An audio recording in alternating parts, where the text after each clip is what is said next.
We know that the employer is going to be sending out increasingly aggressive communications over the coming days to try and convince people not so much about a strike mandate vote or not a strike mandate vote, but to convince people that no matter what we do, nothing will change. And that is a tactic that they've used again and again and again.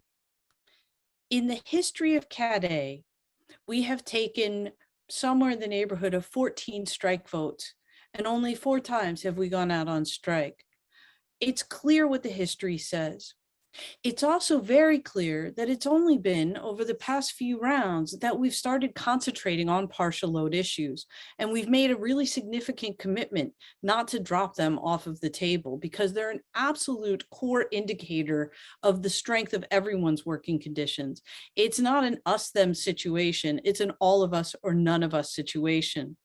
We hosted this conversation tonight as a means of saying look, this is the focus for this round. These are some of the things that are going to happen. On December 13th, they can impose terms and conditions, whether or not we have a strike vote. But our ability to respond is going to be affected by the strength of that strike vote, certainly, as will their willingness to actually go against what the presidents of the colleges and the administrators know to be a better path. Setting up a system of toxic labor relations in an ongoing way is good for no one. Manipulating people's lives in this way, and particularly contract faculty, should be a non-starter for any decent employer, period. And that's not what we're dealing with here, unfortunately. They believe that if they just bully us hard enough, that we will back down and will give up entirely anything to do with concrete improvements now for anyone. But I got to tell you that this is not what this team is about. This team takes direction from our membership. We take feedback from our membership, and we build that into every proposal that goes forward. And when that didn't work throughout, when things weren't working throughout this process, we went back to the members, we went back to our leadership, and then we adjusted accordingly. We didn't get here for lack of trying or lack of commitment. We got here because we are dealing with the College Employer Council, who is incredibly vindictive and aggressive and is bent on trying to make sure that we can't make any gains this round. And we are here to say that we believe that this can be different, and we have a plan to make it so. Work to rule is not going to be easy. It's about 1,000 times harder in many respects than just walking a simple picket line.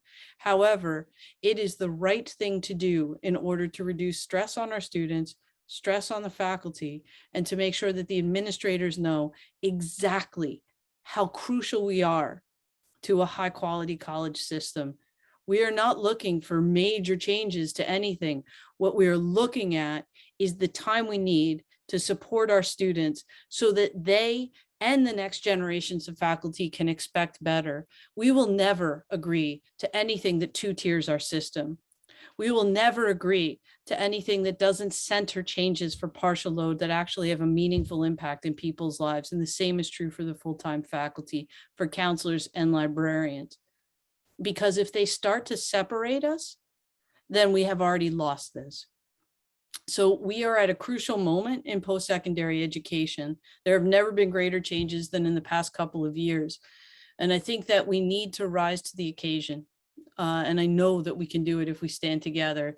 The turnout tonight and the folks that are still able to be here, that's a testament to your commitment to not just your work, but our care, right, about the system, our care about our students, but our care about each other.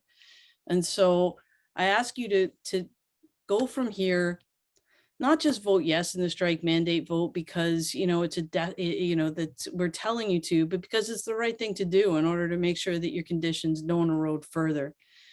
I'm also going to ask everybody who's here to go and talk to a couple of your colleagues that weren't able to be here tonight and to let them know what some of these issues are and what you think about them, and ask them to start informing themselves. Go to collegefaculty.org, go to their local websites, read about what the team's been doing, and try and debunk some of the myths that the CEC has been putting out there.